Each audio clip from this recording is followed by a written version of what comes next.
again, folks. This is Dan Bowman on the third installation of Baruch chapter 2. And this section is called the prayer, and I'm looking at part of the prayer. You want to know how to get a hold of God? You got to know how to pray. The disciples knew about the importance of prayer. Excuse me, I'm trying to get comfortable here. Sitting at an angle, it just isn't comfortable. And understood the importance of prayer, watched their master praying, and said, Lord, teach us to pray. And he taught them what is known today as the Lord's Prayer in Christian churches and in the Messianics. It's called the Disciples' Prayer. And here is Baruch's prayer to God.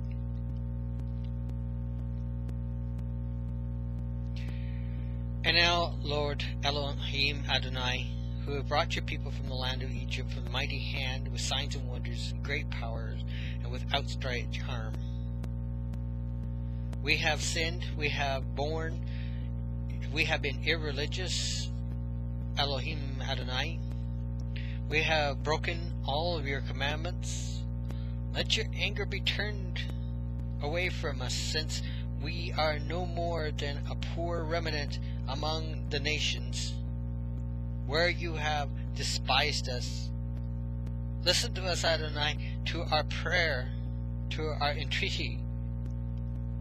Take us out, deliver us, not for our sakes, but for your honor, and grant us your favor, that our captors can see it, so that the world may know that you are Adonai Elohim, since Israel and his descendants bear your name.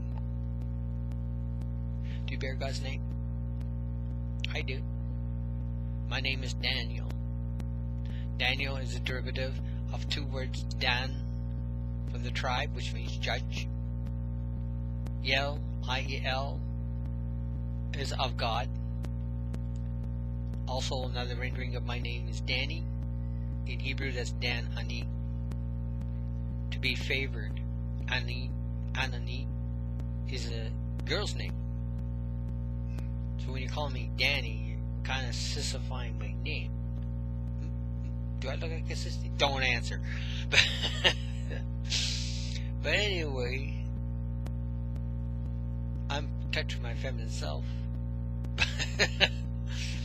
But the whole aspect in our names is, if you have a name that has derived from the Hebrew sect or from the Hebrew people, Jonathan, Nathaniel, all are Hebrew names. Benjamin is a Hebrew name. Michael, right,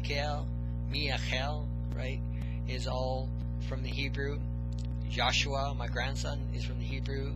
Lucas is a Latin name, but is numbered amongst the disciples, was a Pharisee. So for those that like to knock Pharisees, you better rip the book of Luke out, because that entire book was written by a Pharisee by the name of Lucas, a Greek Pharisee, an Alexandrian Pharisee. We do not merit ourselves by our ancestors or by our own. I mean, you take a look up at, they say today in today's society, the kids are all messed up because the parents are messed up. My kids are messed up because I was messed up, because my mother was messed up, my stepfather is messed up. My biological father really had no input into my upbringing, so he's messed up. And as I looked into the family tree and the generations that follows, I met most of my family, it goes on and on, I don't know how many generations of mess ups. And I tried to improve things, but wound up falling into my mother's traps. I tried to do other things with my family, fell into other traps. It's kind of like, we struggle with sin. We try to live righteously and morally, but we hit our finger on the nail and with a hammer, and there goes those beautiful words, and we're not blessing the Lord, oh my soul. Bless the Lord, oh my soul, oh my soul. Bless his holy name. Bless the Lord, oh my soul, oh my soul. I love that hymn. it gets to the heart of David.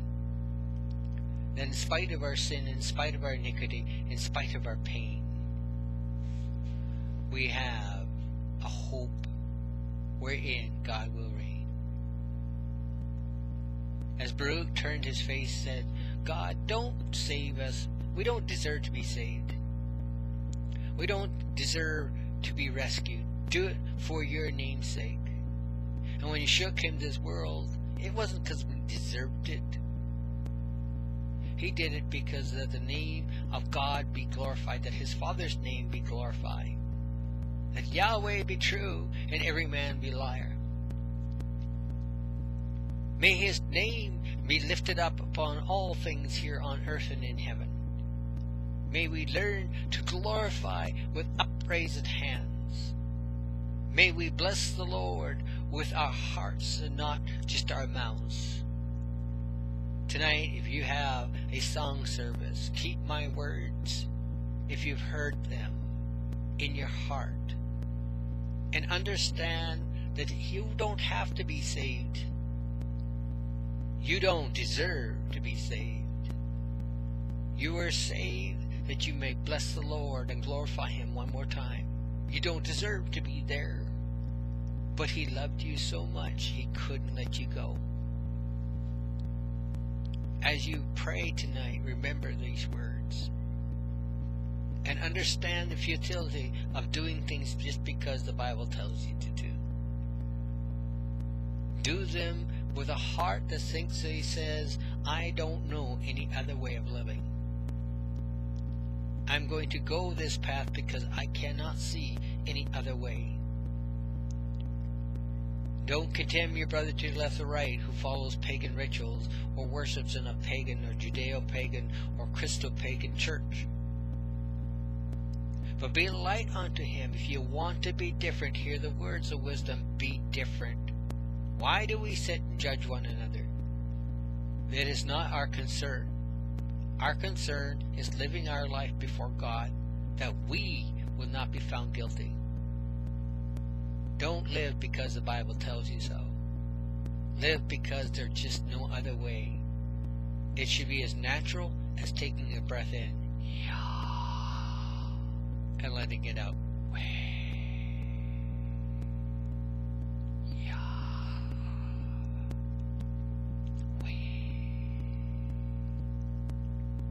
Until next time, this is Daniel Bomay. Say shalom.